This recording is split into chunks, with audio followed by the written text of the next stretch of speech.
Leonardo, Rafael, Michelangelo e Donatello, as 4 tartarugas adolescentes que se esgueiram pelos esgotos imundos da cidade de Nova York para comer a intragável pizza de linguiça com sorvete e treinar ninjutsu com um rato humanoide, surgiram após um misterioso mutagênico extraterrestre cair sobre 4 pequenas tartaruguinhas, daquelas que a gente pega para criar como animais de estimação. Porém, você já parou para pensar se ao invés de tartarugas, os animais atingidos fossem outros? Tipo tubarões ou então dinossauros, cachorros, ratos, sapos e por aí vai?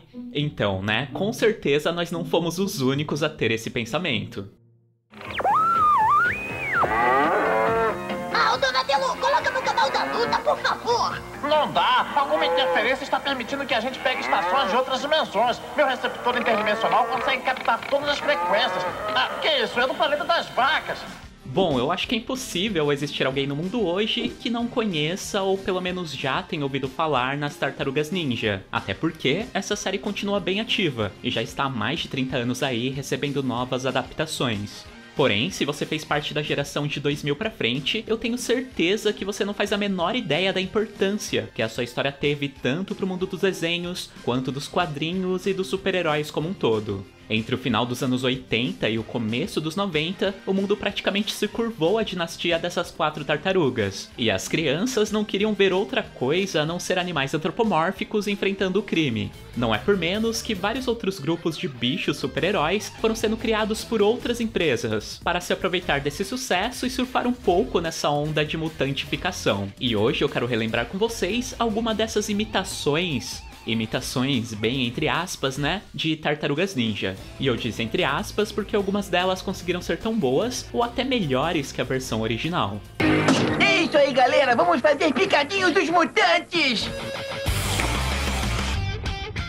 Bom, pessoal, quando eu falei que as Tartarugas Ninja é uma série muito importante para esse universo de super-heróis, é porque realmente é. E para você entender melhor o porquê disso, eu vou colocar aqui na tela uma linha do tempo da transformação desse gênero, porque é sempre bom exaltar quando alguma coisa é muito foda. Então, lá no início de tudo, com a primeira revista em quadrinhos do Superman na década de 30, nós tivemos uma era de super-heróis como espécies de semi-divindades. Eles eram seres justos e incorruptíveis, acima dos humanos comuns, e modelos que deveriam ser seguidos. Os heróis que surgiram nessa primeira geração de HQs fizeram parte de um período conhecido como Era de Ouro dos quadrinhos. Depois, tivemos uma era marcada pelo Stan Lee e a nova geração de heróis da Marvel que começaram a ser lançados a partir dos anos 60, como o Homem-Aranha e os Vingadores, que já traziam heróis mais humanizados, com conflitos mais parecidos com o que nós enfrentamos no nosso dia a dia e que também cometiam erros, ou seja, não eram mais seres divinos ou intocáveis. E daí, finalmente chegamos nos anos 80, com as nossas Tartarugas Ninja, que trouxeram consigo uma era de super-heróis como animais antropomórficos, e que iniciaram um fenômeno que, até então, nunca havia acontecido no mundo das HQs, um fenômeno que é chamado de Epidemia das Tartarugas Ninja.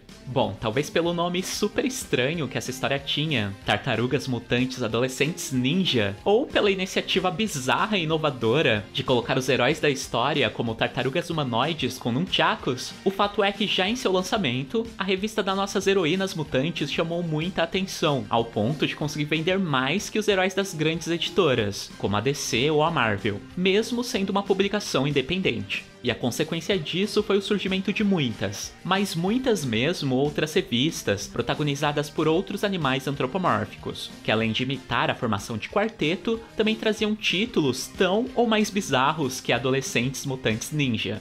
Tenta, tartaruga, ganhou o Nobel da Esquisitice.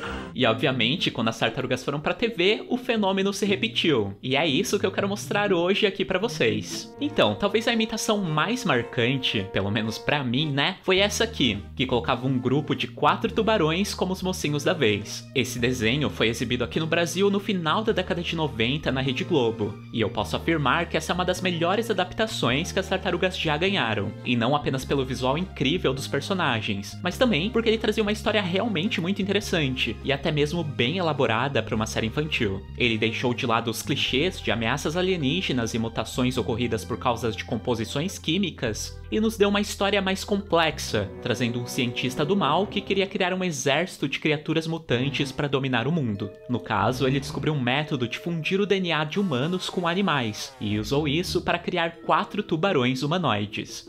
O que ele não contava é que o grupo iria se rebelar e lutar para impedir que ele colocasse seu plano em ação. Porém, não pensem que a história ficou por isso mesmo. A grande jogada do desenho foi colocar o cientista para usar a sua influência para fazer com que o mundo se voltasse contra os tubarões. Ou seja, os heróis não tinham que lutar só contra os aliados do supervilão, mas também lutar para limpar a sua imagem, que estava manchada diante a população. E para você ter uma ideia do sucesso que esse desenho fez lá nos anos 90, é legal mostrar o seu spin-off, que dessa vez trocava os tubarões por dinossauros. Os dinossauros radicais, que também chegou a passar no Brasil pela Rede Globo, estreou nos Estados Unidos assim que a série anterior chegou ao fim, sem antes, obviamente, fazer uma leva de episódios onde os dois grupos trabalhavam como uma grande equipe. Só que diferente da série anterior, que tentou inovar um pouco nas mutações, dessa vez a história voltou novamente para as tradicionais ameaças intergalácticas. O vilão da vez se chamava Argor, um criminoso que veio de outra dimensão e queria formar um exército de super guerreiros dinossauros. No caso, ele pegava um dinossauro comum e o transformava no mutante, e para criar um ambiente onde os seus guerreiros lagartos pudessem viver melhor, ele queria causar no mundo o aquecimento global. Porém, assim como no caso dos tubarões, um grupo de 4 dinossauros se rebelou. E a partir de então passaram a lutar para impedir que os planos do vilão se concretizassem. Bom, ainda dentro desse tema de dinossauros, nós temos uma outra série que bebeu muito da fonte das Tartarugas Ninja, e que também fez um grande sucesso aqui no Brasil entre o final da década de 80 e o começo de 90, que no caso é Dinosaurs, um desenho que também tinha sua história centrada em ameaças espaciais. Dessa vez tínhamos a disputa entre dois grupos rivais de dinossauros super evoluídos, que vieram de planeta chamado Reptilion.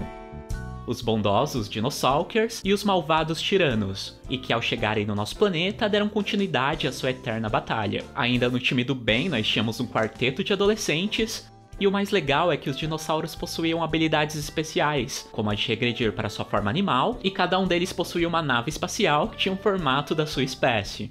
Bom, já um outro desenho muito conhecido e que também trazia animais humanoides como alienígenas é o Super Patos, um desenho realmente muito bem produzido pela Disney e que infelizmente só teve uma temporada. No caso, os pato-mutantes da vez, na verdade eram alienígenas de um planeta chamado Puckworld, planeta esse que estava sob o domínio de uma raça reptiliana malvada. E o grupo, que na verdade é uma força rebelde desse mundo, acabou vindo parar na Terra após cair num buraco negro enquanto lutava contra as forças do mal.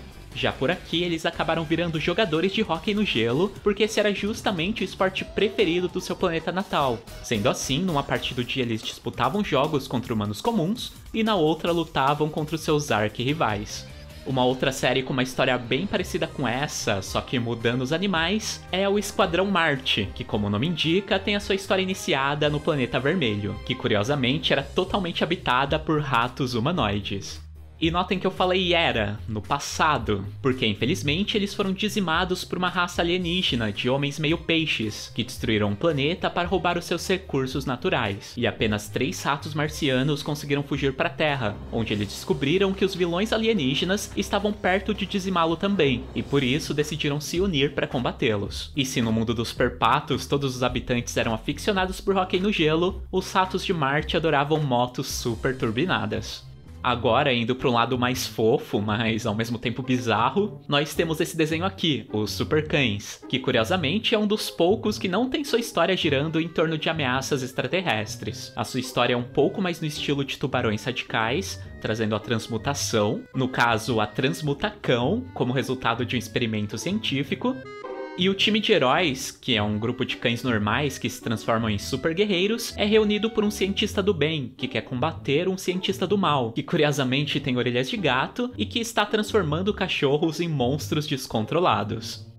Bom, agora vamos sair um pouco da época moderna para voltar para os tempos do Velho Oeste, onde nós temos esse desenho aqui, que eu simplesmente amava quando ele passava lá na década de 90 no SBT, e que apesar de parecer bizarro por causa dos bois, vacas e touros antropomórficos, na verdade é uma das melhores séries que vieram nessa leva de animais mutantes. E o motivo disso é que o seu criador, o Ryan Brown, chegou a trabalhar nas histórias em quadrinhos originais da Tartarugas Ninjas lá nos anos 80. Quanto à história, ela também é muito bem bolada e muito interessante, apesar de também nos remeter a uma ameaça espacial. No caso, um meteoro radioativo acabou atingindo a Terra lá na época do Faroeste, e isso fez com que todos os bovinos que estavam em volta do local do impacto se transformassem em seres antropomórficos, que passaram a viver em comunidade, e até mesmo fundaram uma cidade completa que possuía inclusive bandidos e até mesmo xerifes corruptos.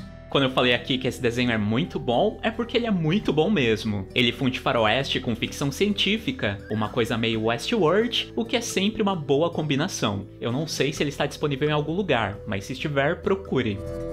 E é claro que a gente não pode esquecer de falar de Battletoads, uma série que, diferente das outras, que apenas se inspiraram, realmente surgiu para rivalizar com as Tartarugas Ninja. Porém, diferente das outras que a gente citou, Battletoads é uma franquia mais popular nos videogames. Só que como ela também ganhou uma série animada lá nos anos 90, eu achei legal também incluir na lista, até por causa do seu histórico de rivalidade. Bom, e os heróis da vez são 3 sapos antropomórficos, que anteriormente eram humanos comuns, e que agora, com seus superpoderes, que se resumem à super força e a habilidade de transformar suas mãos e braços nas mais variadas armas, têm que enfrentar uma rainha malvada de outro planeta e seu exército de mutantes espaciais.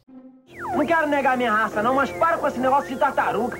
Bom, eu acho que é isso, pessoal. Nesse vídeo eu resolvi colocar apenas os desenhos que realmente tiveram inspirações diretas das Tartarugas Ninja, seja por termos mutações com animais, ou então por causa das ameaças espaciais.